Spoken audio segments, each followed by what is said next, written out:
that we're devoting to talking about supporting English language learners with trauma. We have a panel of 3 presenters today. Bill Clarke, representing a K-12 education.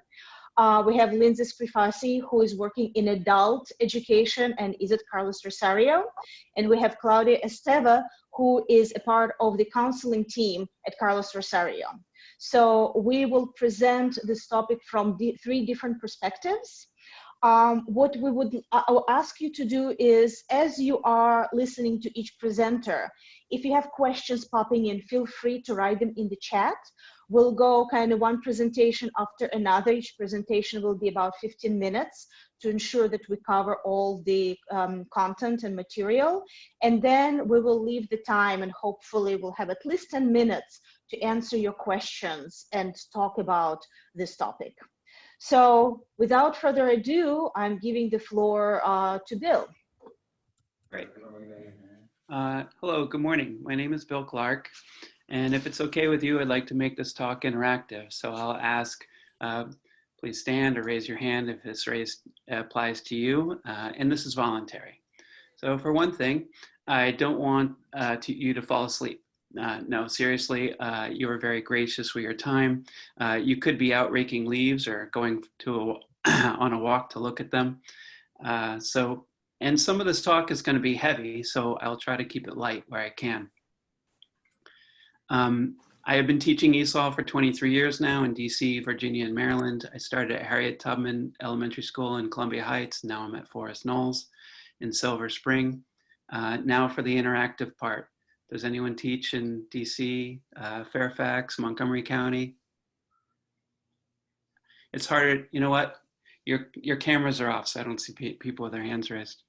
All right, so let's play linguistical chairs. So raise your hand if you speak 2 or more languages, and then we put your hand down, write what languages you speak. Okay, 3 languages? Does anyone speak 3? Okay, great. Yeah, we got a 2. I saw a little bit like a half. 4 languages. Okay, and I feel like I'm the Count from Sesame Street. 4 languages. All right, so we got Haitian, Creole, and French, English, Spanish, and Portuguese. Okay, great. And a warning, I'm probably going to cry or at least tear up at least one point in the speech. My daughter teases me because I get all teary even during Finding Nemo. The dad wants to go find his son. That's beautiful. So is anybody else super sensitive or willing to admit it? You can write it in the chat box. Okay, great. Saw a couple hands. All right, so today I'm going to tell you about how I got into child advocacy, what ACEs are and not the symbol in a deck of cards, and how they apply to ELLs, and tell you my goal for children. So first, how I got into ELL advocacy. So I was teaching in Julius West Middle School in Montgomery County, and I asked the students to compare school in their country with school here, and they started giggling. I asked why, and they said that their teachers hit them. I was so upset. So I asked, and at least 8 out of 12 students had been hit by their teachers. I had students from Peru, Pakistan, the Philippines, and I'll never forget this one boy, Carlos. He kind of shrugged his shoulders and said, my grandfather was hit by his teachers, my father was hit by my teachers, I was hit by my teachers. He sounded so fatalistic. You know, my heart just broke. I felt like saying, no, it doesn't have to be that way. And then I did research, and I found out that spanking is still legal in schools in 19 states in the United States. I know, you're surprised, right? I was too. So I started doing advocacy work on corporal punishment reform and parenting skills. Did you ever learn about a student getting hit? Go ahead if you're willing and type in the chat box. I remember telling parents that their son was not doing his homework in a parent-teacher conference, and the father standing up and offering me his belt. You know, that kid was getting hit. And now for the most personal question today. you don't have to stand or raise your hand, but if you're willing to write in the chat box, that would be great. Were you hit? Did your parents or teachers spank, slap, or hit you? Did give you a whooping? Wash your mouth out with soap or pull you by the ear? You don't have to answer if you don't feel comfortable. No judgment. You can also answer in the chat box. I'm raising my hand because I was spanked. I'm going to switch over now to some myths about, oops, I need to do share screen. Desktop, great.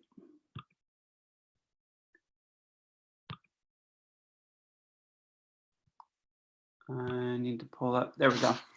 Okay, so let's address some myths about corporal punishment and spanking. One myth is that, quote, those people hit their kids and we don't. But the truth is that most cultures use corporal punishment. The US is in flux.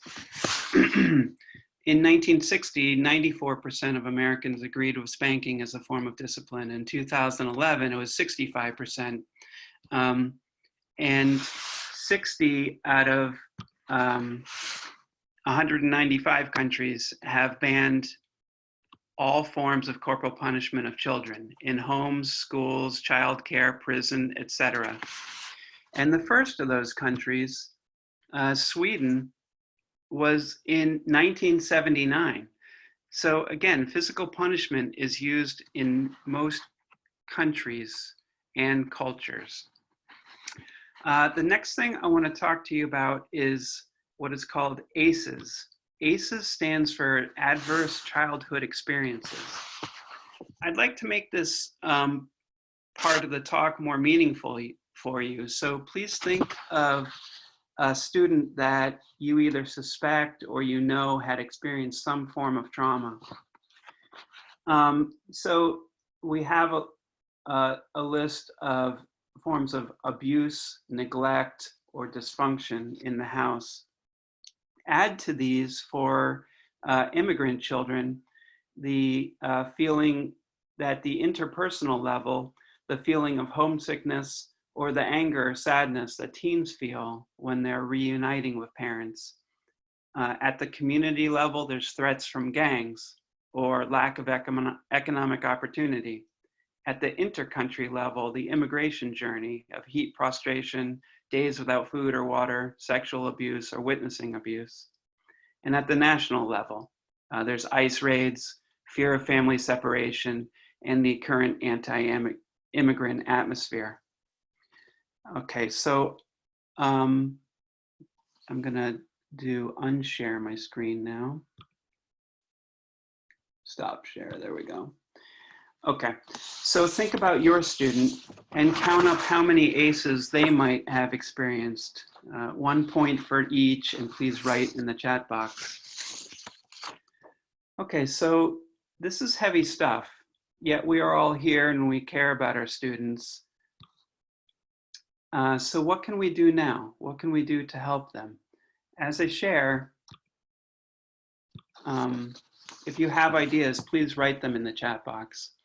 The first is talk with your kids and listen. Let me tell you a quick story. A couple of years ago, I had a student, I'll call her Paula.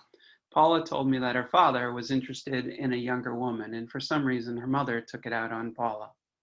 I listened to Paula. I talked with her and I said, that never should have happened to you.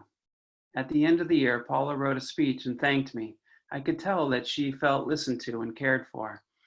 I'm not saying this to brag, but just to show that it means a lot to have a caring adult there for you. Next, call parents and see if they are okay. If not, see how you can get them food or medical supplies. Our school connected parents with a food pantry, but when it turned out that the food pantry took about 2 weeks to be able to serve them, our school got food to them in days. Third, social emotional learning, or making it okay to talk about your feelings in school and make games out of it. You might not like the SEL lessons that you have tried, and so I'm going to recommend the morning meeting book from responsive classroom. And then the fourth thing is a little bit more proactive to helping kids in trauma is called no-hit zones. The rules for no-hit zones are simple. Adults can't hit kids, kids can't hit adults, and kids can't hit kids. No-hit zones were first adopted in children's hospitals. And what is great about no-hit zones is that you can reactively or proactively talk about physical discipline in a calm, constructive way. You can say not just that it is wrong, but why it is wrong. And you can also offer gentle parenting solutions. You can create a safe space. Hopefully by this time next year, you will, oops, I was supposed to share screen. Excuse me for a second here.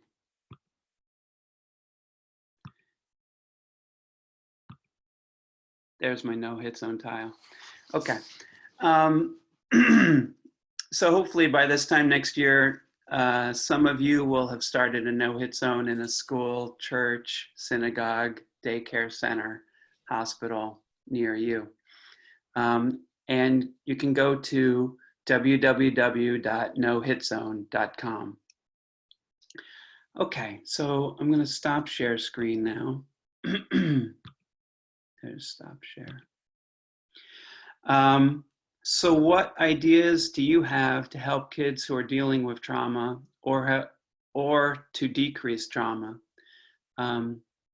Please write in the chat box.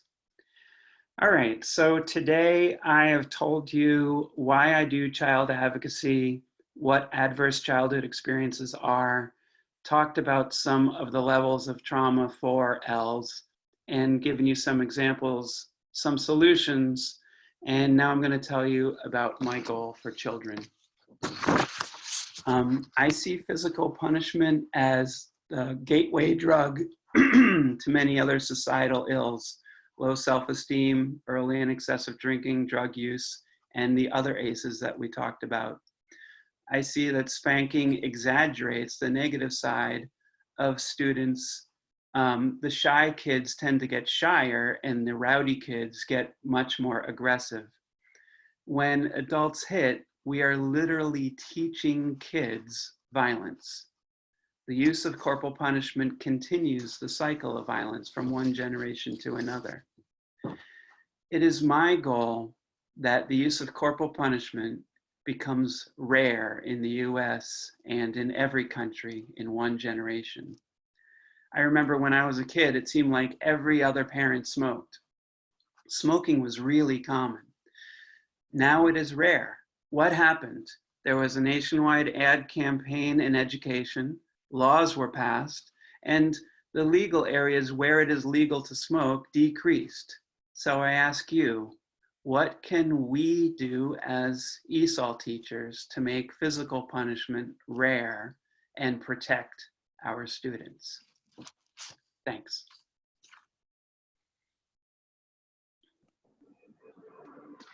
Thank you, Bill. So please write your ideas in the chat and write your questions in the chat, and we will move to Lindsey. Thank you, Bill. Thank you, Polina. I'm going to share my screen here. So I'm going to take you through some trauma-informed teaching experience, research, and practice. And also it's going to be a little heavy, but this topic is heavy. And so be in this space with me. I'm Lindsey, and I teach adult literacy and ESL at Carlos Rosario. So I teach the lowest level in our school, and I teach people that have never maybe been to school before or don't have literacy in their first language. So we're learning how to speak English and read for the very first time, but in a second language. And that's my email, lcrifasi@carlosrosario, if you want to follow up with me later about anything. So let's start with a little bit of background on my research and my connection to the topic of trauma. It started really with my personal experience with grief. In 2013, my husband Kyle was killed by a friend of ours who had PTSD. He shot him and he shot himself. And this was actually like the very first time I had lost somebody in my life, and I had never really experienced the effects of grief before. So once I was able to come back to school, I realized that a lot of what I had been feeling going through is a lot of things that maybe our students started going through. I saw a lot of similar symptoms and behaviors. So quick story of a student I'll call Edwin. He was one of my best students on most days, but some days it would be like he forgot everything and he'd be despondent, and then the next day he'd be fine. So it was a lot of ups and downs with Edwin. And so finally, during mid-semester conferences, I got a chance to sit down with him. And it turned out that Edwin's son had gone missing a month after Edwin had moved to the United States. So it had been almost a year where his son, his 18-year-old son, had been possibly kidnapped by gangs in El Salvador. And the phone calls and texts that he was getting from some young lady in class turned out to be the girlfriend of his son. So there was a lot more to what was going on with Edwin, where in the past, before I had been through my experience, I might have been like a little bit more hard on him, being like, what's going on? You need to study more. What did you not practice for the test? And kind of joke with him or push him a little harder. But knowing that through myself, like when I had been going through my deepest, darkest parts of my grief, I couldn't read, I couldn't remember things. I could barely function in society, you know, so that really brought me to wanting to understand more about what happens to my brain, what happened to my brain, and also what happened to the brain of the person that killed my husband, with the person with PTSD. So that started me on a journey of learning more about trauma in the brain. And it really helped me in a process of healing, honestly. I started that research about 5 or 6 years after I lost Kyle. So it was a big step, and it was a lot of hard work, but it really, you know, helped me in my journey of healing.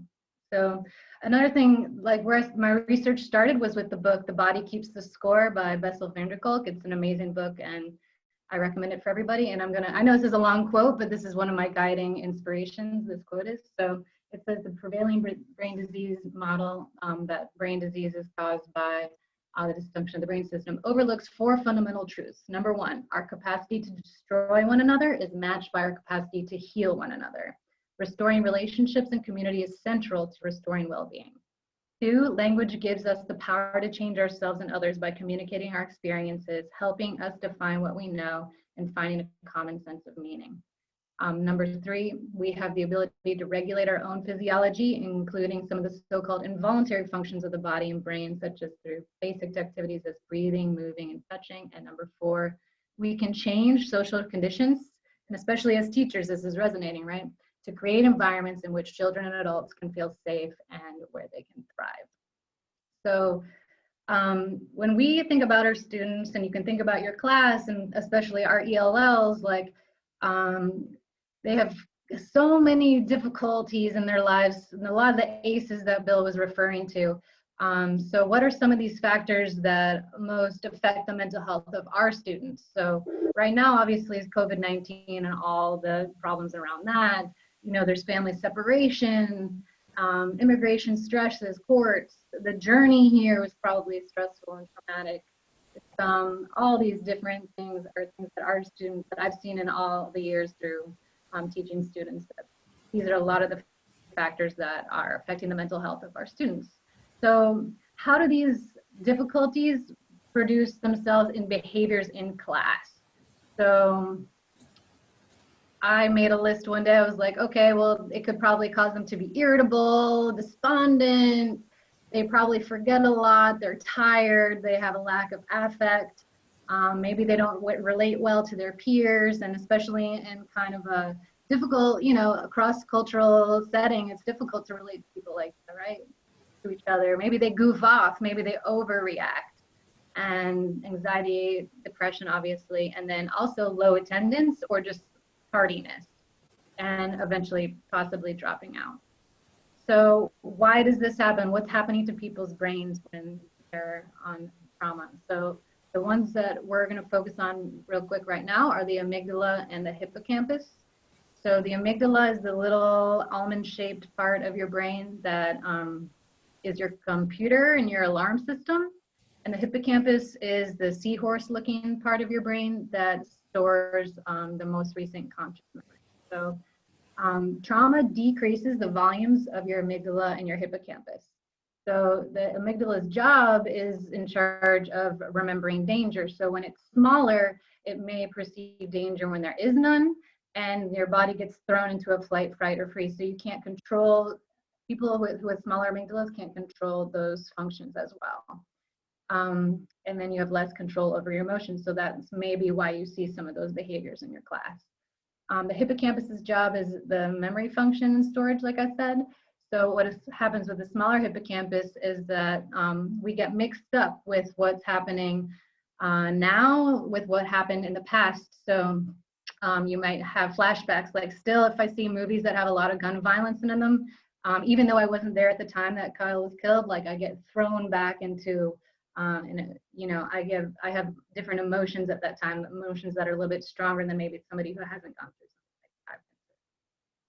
So there's also some chemical imbalances caused by trauma. So people who have experienced trauma also overproduce cortisol, which is the hormone that serves to decrease stress, underproduce, excuse me. So we can't control our stress as well, or at least, I mean, not me maybe, but maybe students can't control their stress as well.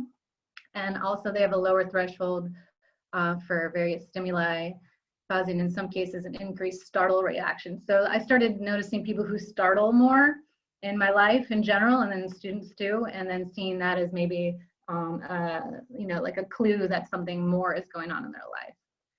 So this brings me to our 6 principles of trauma-informed teaching that I've found in different areas of research, and I want to share with you. And I'm sorry I have to go so fast, but I don't have that much time, so we're just going to keep on cruising. So what can we teachers do to mitigate the factors of physiological factors that are caused by trauma?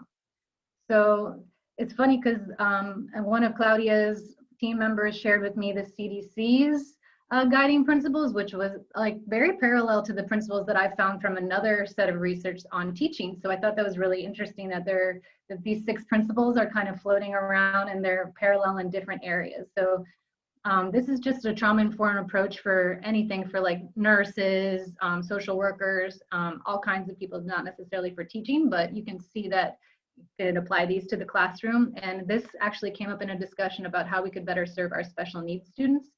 So we have safety, trustworthiness, peer support, collaboration and mutuality, empowerment, voice and choice, and then historical, cultural, historical, and gender issues.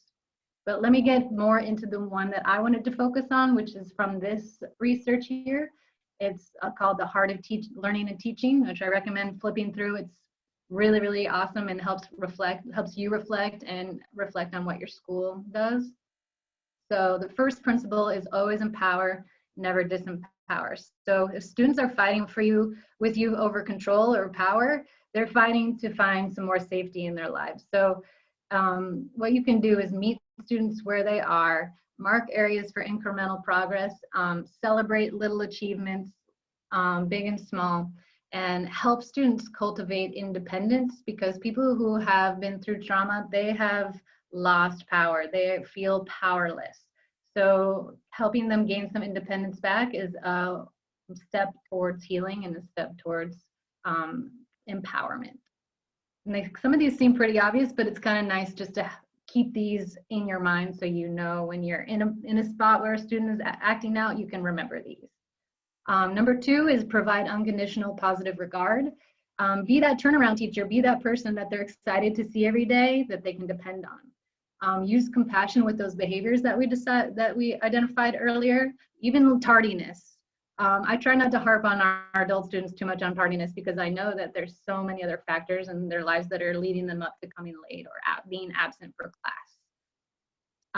So please try to actively listen to students even when you're busy, because that's the turnaround factor that we're talking about. And get to know each person as well as you can. I wish I had known those things about Edwin earlier, so I wasn't joking and joshing with him all the time, trying to animate him into studying more when that wasn't really the problem.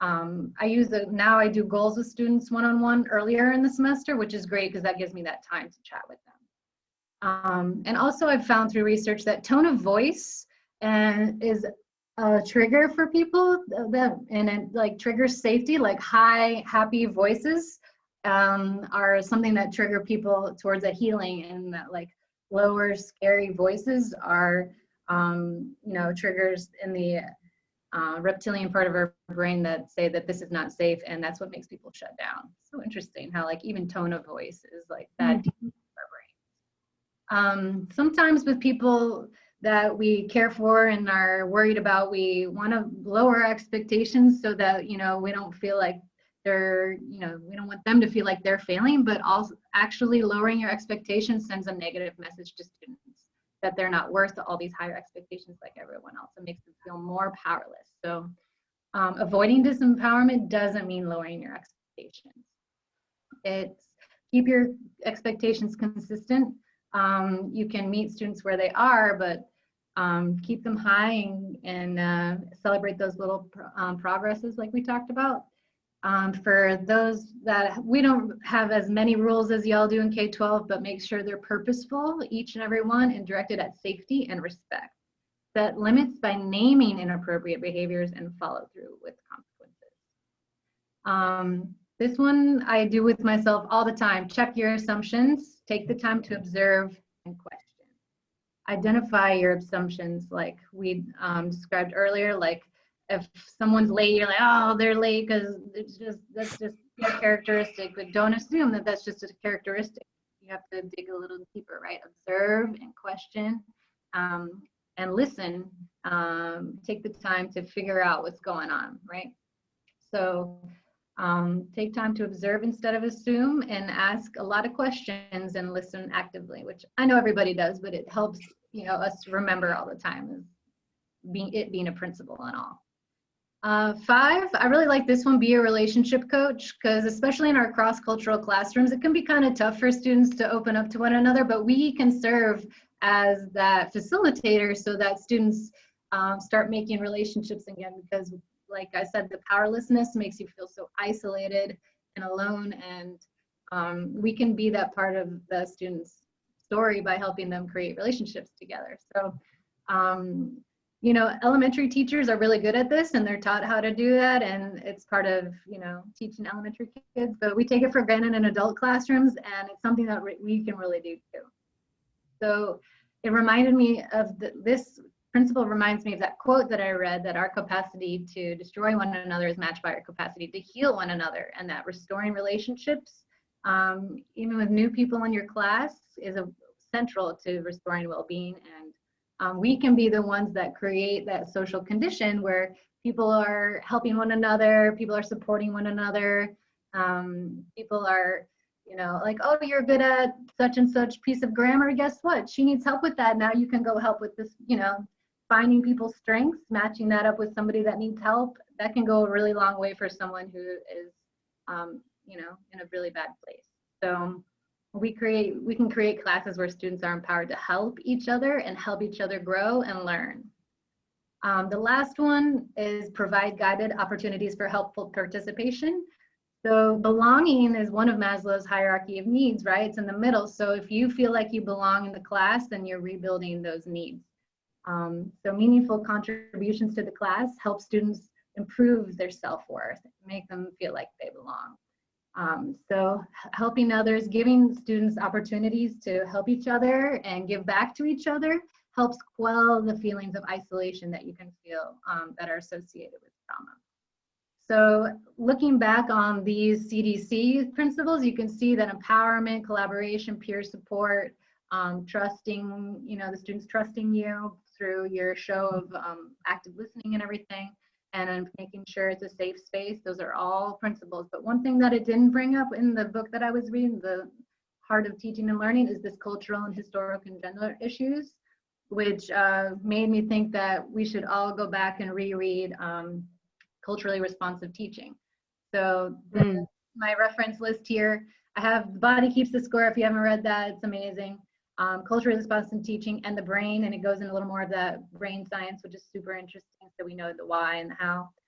The Heart of Teaching and Learning that I mentioned, and then this SAMHSA, I think it's called SAMHSA. It's a government, it's the HHS guide, that's where this CDC thing came from, UC SEMSA. So their pamphlet, their like PDF on trauma-informed approaches is really interesting too. And there's so many parallels with all these. So that's a little homework for you. And if you're interested in that topic, check out those things. So thank you so much. That's all I have. If you have questions, we'll have a little bit of time at the end.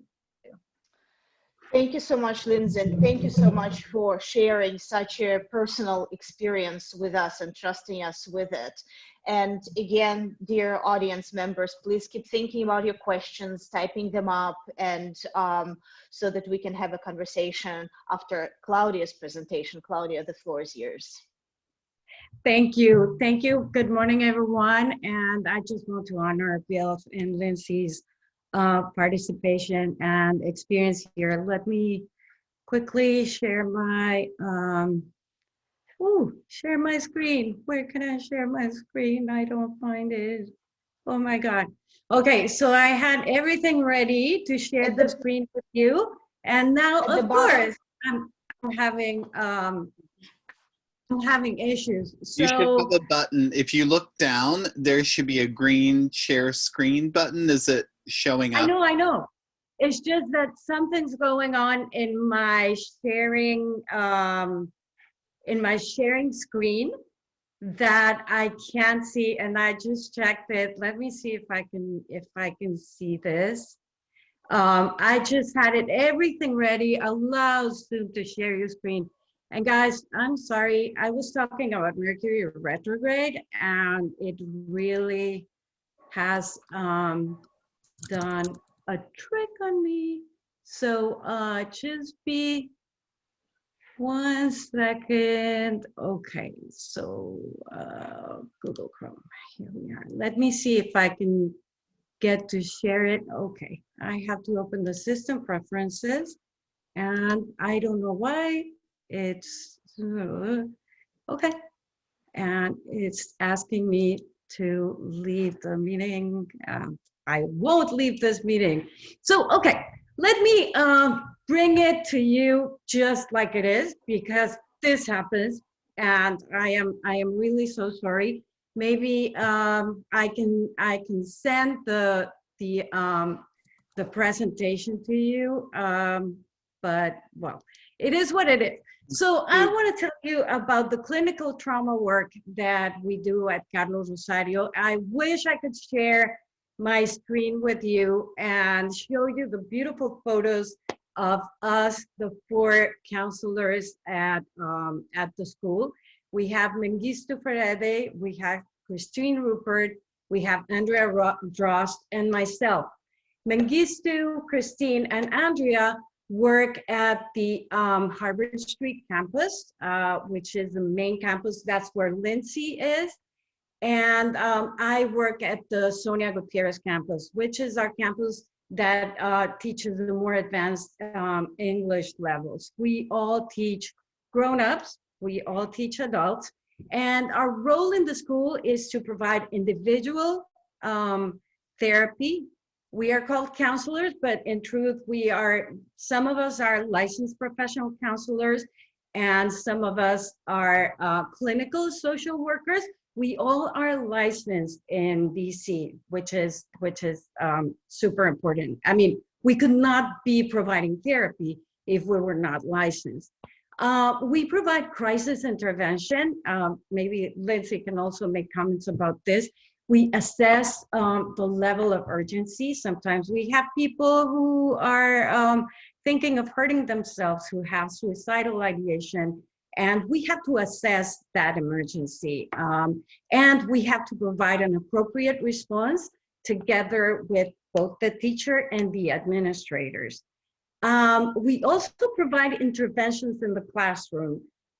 We can visit a classroom to present a workshop, for example, and we can also just come into the class and check in.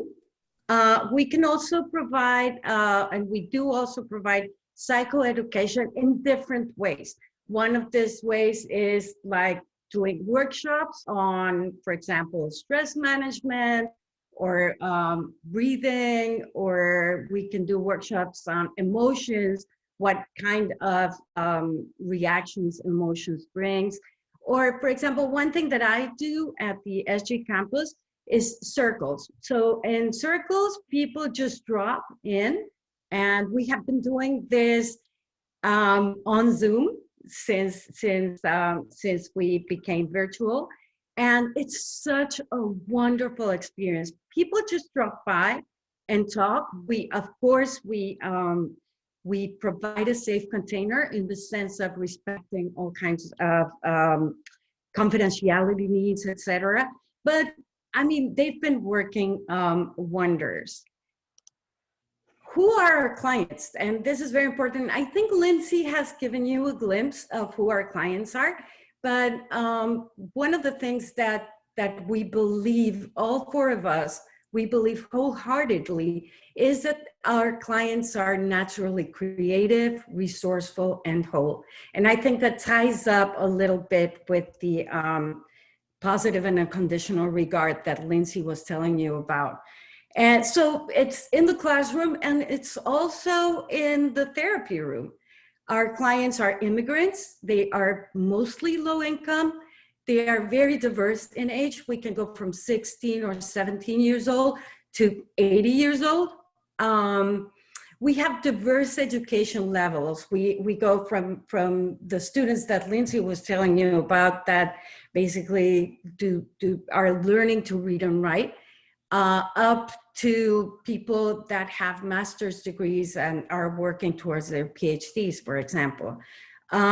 We have LGBTQ plus students. We have asylum seekers that are fleeing gang violence and torture.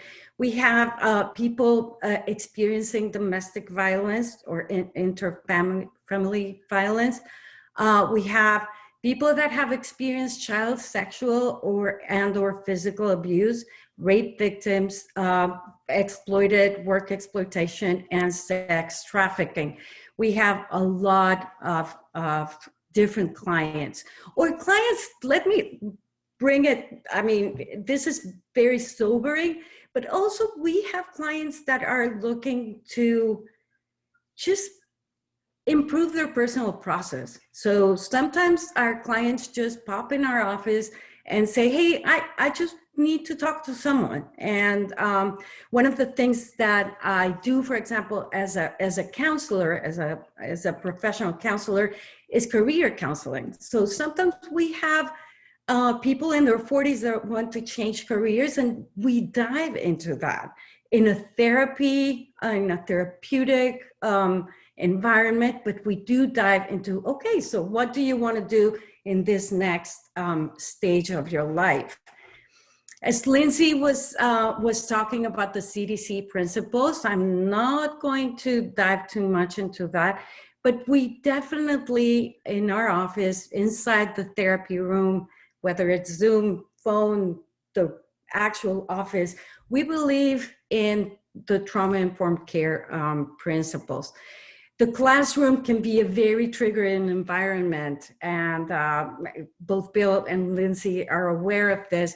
So we do try to promote among our peers, among our colleagues, that trauma-informed principles be applied everywhere, in the classroom, in the admin office, in registration. And I think that all of us, everyone who is here, we really need to keep advocating for this essential training for ourselves and for all school staff, wherever you are. Because our students really need to feel safe. If they are going to learn optimally, they need to feel safe. Otherwise, there's no learning happening. Again, I refer to Lindsey, I'm referring to you a lot. So there's often behavioral issues that we really don't know what they are. And if we look a little bit on the curious side and say, could this be trauma? Could this be part of a traumatic experience or a triggering experience that my student is going through? Maybe we can see our students under a more compassionate eye, instead of shaming or traumatizing them. So so what happens in the therapy room? And if you have been in a therapeutic process, you know that first of all, we find our informed consent with students. That means that we give the students the driving wheel, if you will, because they accept that there is going to be confidentiality, but there are limits to confidentiality. And what we do is we explain to them what the limits of confidentiality are. Basically, if you don't know them, is suicidal ideation, homicidal ideation, abuse, child or elder abuse. And those are the reasons why we would break our confidentiality.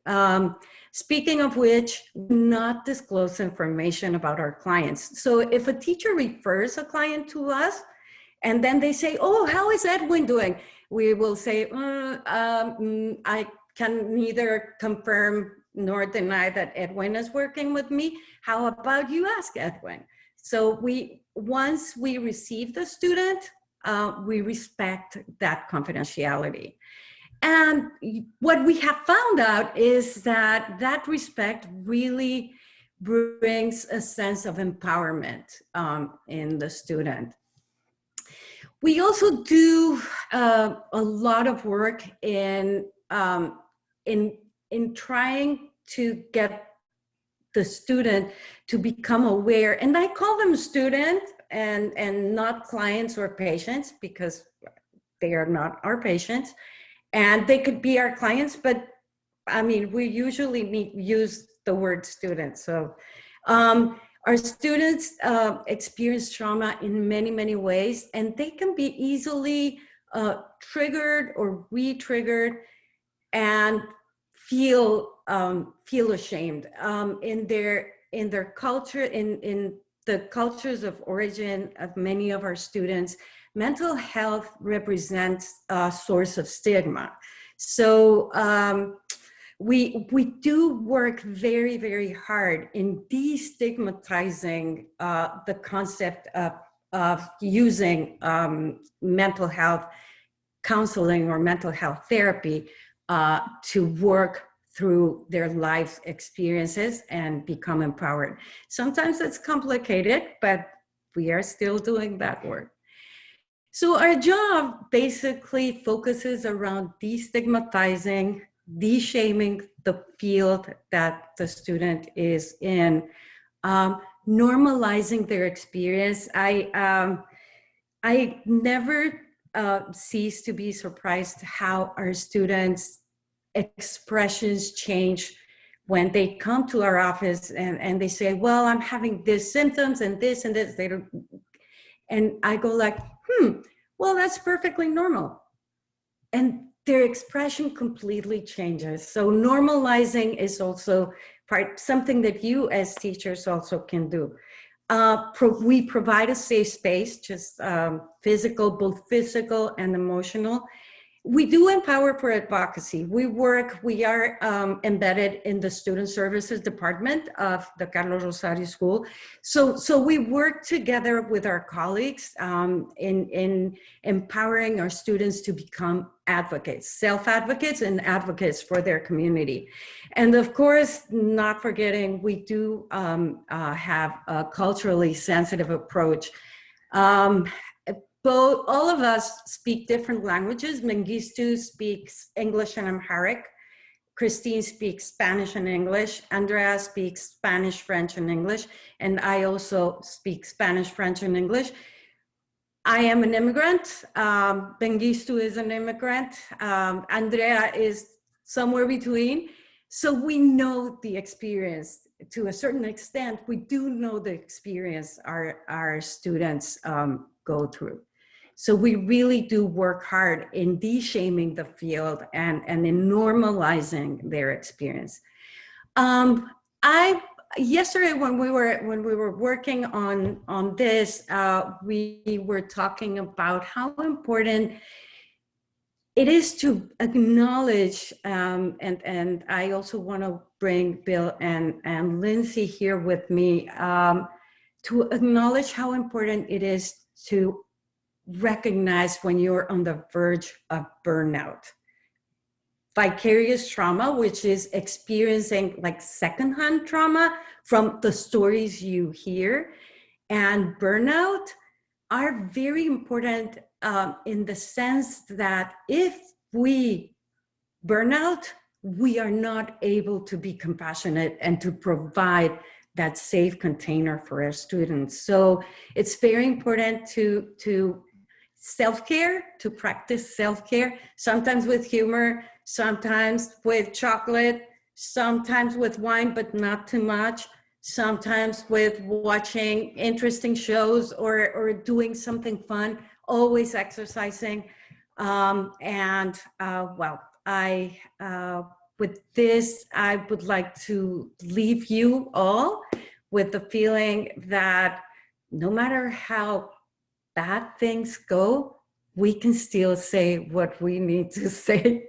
So thank you all, and I will make sure to upload this presentation only because I want you to see the pretty photos that we all have in the second slide. So thank you very much, and ready for your questions.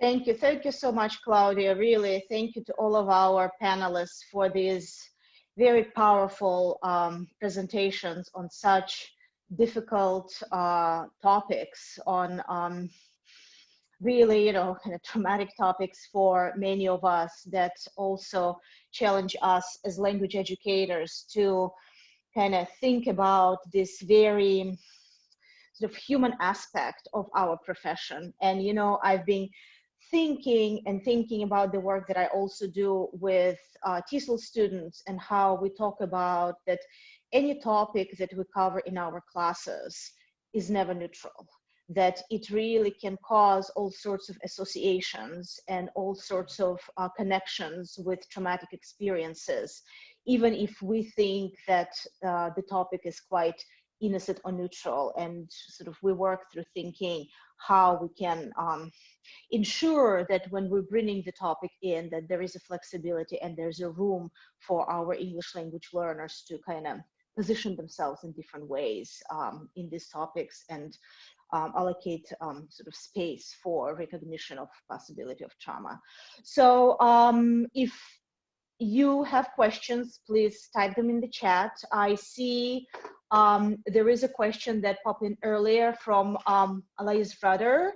What are your realistic options as parents when conversations don't work? And I remember that was in the context of Bill's talk of the kind of like advocating against the punishment and thinking and talking about kind of the nurturing aspect and possibilities. So how would you answer?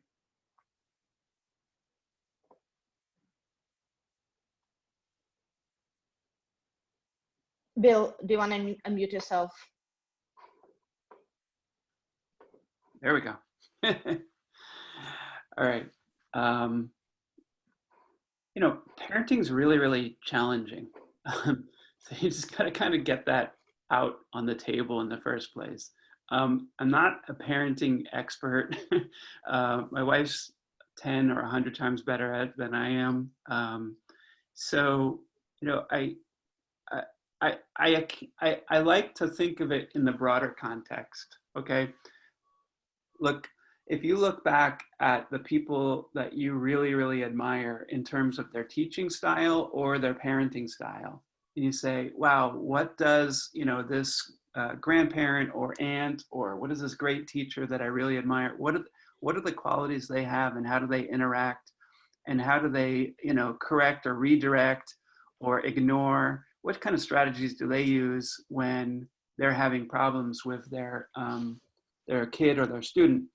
And experiment and try. And it's just an iterative process of trying and experimenting and trying and experimenting. I don't think that there's one parenting style that is perfect. I don't think that there is one book that is better than all the rest. I think that there is that there's a lot of growth. Like everybody has their own growth path personally when they're dealing with their own trauma or when they're helping somebody else with their trauma. But I also think that in terms of discipline, that because you kind of have to learn your kid, and you have to learn your kid at their stages. You know, they're a very different kid when they're 2, 3, and 4, and they're a different kid when they're 5 through 8, and they're a different kid when they're in their tweens, and you know, they have different needs, right?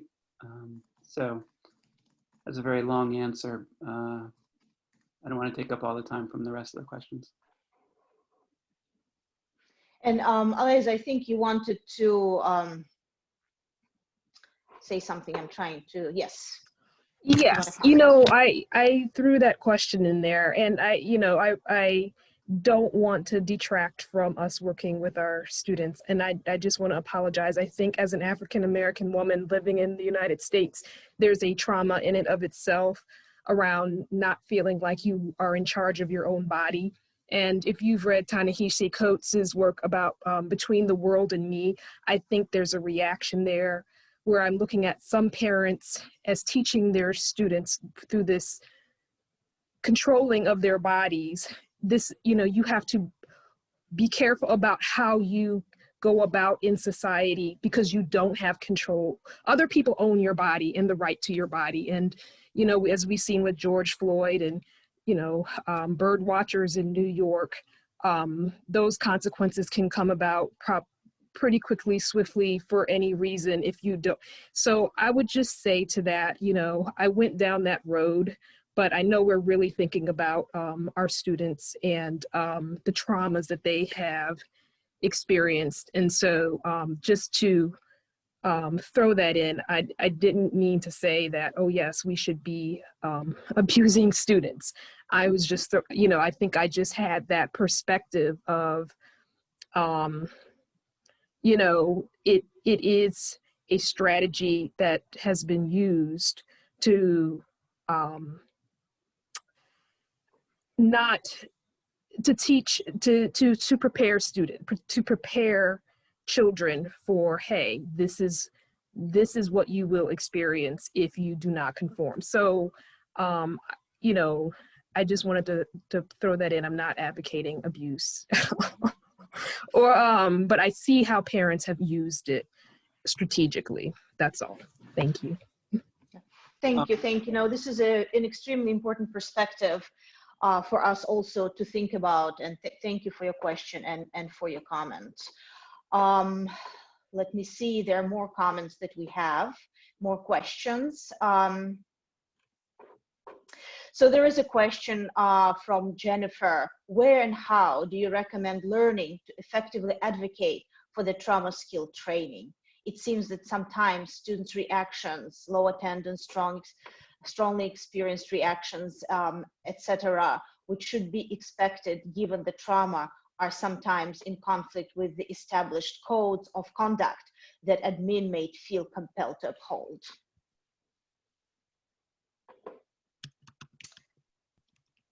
Anybody would like? Yes, Claudia. If I may, and thank you, Jennifer. This is, I think, a both and matter.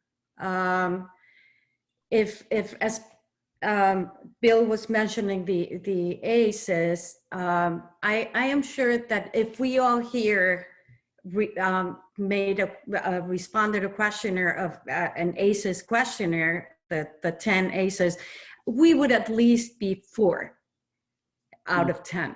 We would at least have 4 out of 10. So just becoming aware, bringing awareness among admin and faculty and staff, and also really practicing these 6 principles and doing it wholeheartedly and in awareness. I don't know, Lindsey.